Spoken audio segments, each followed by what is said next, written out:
Merci. Ouvane, éducatrice spécialisée, qui va prendre la parole. À deux, pour le prix d'un.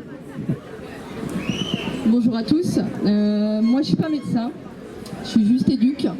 Je travaille au niveau du développement de l'enfant, déjà depuis 20 ans. J'ai travaillé aussi au niveau des femmes victimes de violences conjugales. Donc je pense que au niveau de l'expérience professionnelle, ça va à peu près. Voilà. Moi, ce que je vais vous dire, c'est ce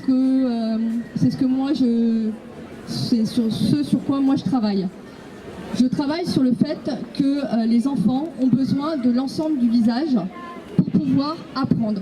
Apprendre les sentiments, apprendre les émotions, tout se lie par le visage. On n'est pas tous égaux là-dessus. Moi, quand je suis énervée, franchement, mes enfants, ils le voient sans même que j'ouvre la bouche. Mais bon, on n'est pas tous pareils. Et ce qui permet à l'enfant de se construire, c'est l'ensemble des visages qu'il va croiser dans sa vie.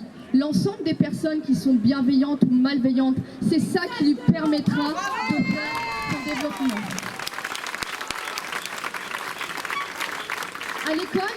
À l'école, on n'est pas tous égaux. On ne parle pas tous du même langage. On n'a pas la même façon de s'exprimer. On n'entend pas les choses pareilles. On a besoin aussi de la bouche de sa maîtresse pour comprendre ce qui est dit et pour entendre.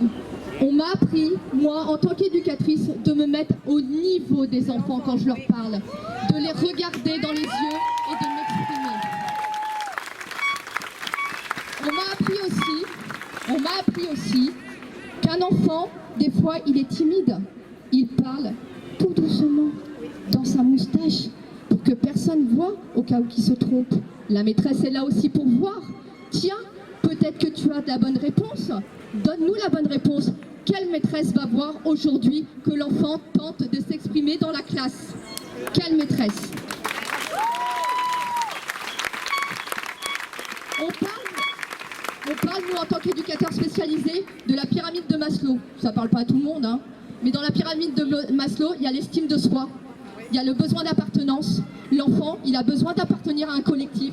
Il a besoin d'être là pour évoluer en groupe. Oui, c'est vrai, le premier lieu de socialisation, c'est la famille. Donc pas parce que je vais faire la classe à la même maison que mes enfants ne seront pas sociables. Mais le deuxième lieu, c'est l'école. Ils ont besoin d'appartenir à un groupe d'enfants pairs. Et ça, on leur a retiré depuis lundi. Mes enfants ont été refusés à l'entrée de l'école.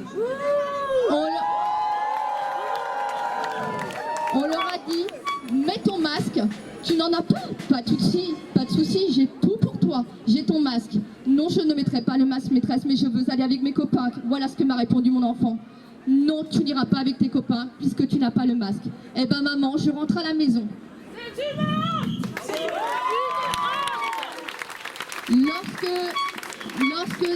Ce que les personnes ne se rendent pas compte aussi, c'est que là, à l'heure actuelle, les orthophonistes commencent à être saturés aussi par des enfants qui arrivent avec des troubles du langage dus au port du masque.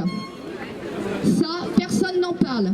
On est là tous ensemble pour, je pense, faire que nos enfants évoluent au mieux possible de leurs capacités. Ils ne sont pas tous égaux dans les apprentissages, certes.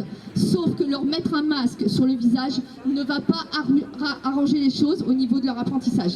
Et ça, tous les spécialistes le disent. Donc à un moment donné, laissez le choix aux parents.